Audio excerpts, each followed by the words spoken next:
30 বছর ধরে স্বামী মরে আছে, মরে যাওয়ার পরের তান সেই নাগাদি কাম করে খাই মাসের বাড়ি, কাম করে খা ছটাও মানুষ করে বিয়ে দিলাম, দিয়ে থুয়ে সেই নাগাদি কাম করে খেতেছে। এখন বয়স হওয়া যেতেছে আর কাম করে পারি না, তাও হরাই নাগে পিঁড়ের মধ্যে ওষুধ নিয়ে ঘর হানটা ভাঙ্গা বাদল নানি মাসের বাড়ি টাকা নাগে। এখন আমি সরকারের তরফে ঘর চাইতেছি দিলে বেড়া আমি এলা থেকে ফেলে না, উপকার হইলে না আমার।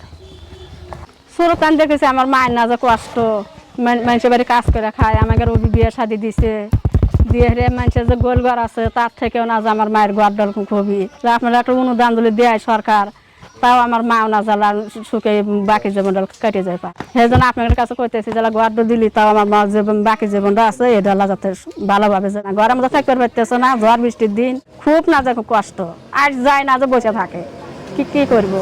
তান 30 বছর আগে তার স্বামী মরে গেছে এবং মনে করেন তার একটা মেয়ে আসিল, মানুষের বাড়ি কাজ করে তাকে বিয়ে দিছে, দেওয়া পর মনে করেন যে হে লগা পরের বাড়ি কাজ করে খায় এবং মনে করেন যে তার খুব ঘরের কষ্ট, তারপরও মনে করেন যে হের ভিতরে খুব রোগ, চেষ্টা করতে পারে না, উপরন্ত হে মানুষের বাড়ি কাম করে খায়, বৃষ্টি বদল আসলে পারে মানুষের বাড়িতে থাকে।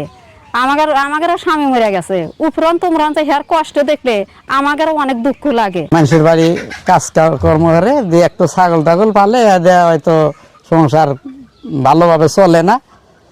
আর একখান ঘর হইলে মানে মোটামুটি ভাঙ্গা চুরা ভাইয়েরা দিয়ে দিছিল, এই ঘরের মধ্যেই এখনো থাকতে আছে, তাছাড়া আর তার আর কোনো কিছু নাই।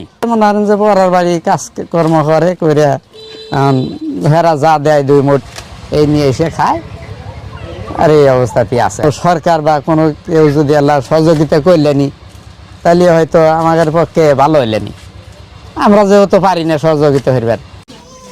পরের বাড়ি কাজ করে খায় গরিব মানুষ কেউই নাই, বাপ মাও নাই, অসহায় মানুষ পরের দূরে কাজ করে খায়, ঘরটা ভাঙ্গা,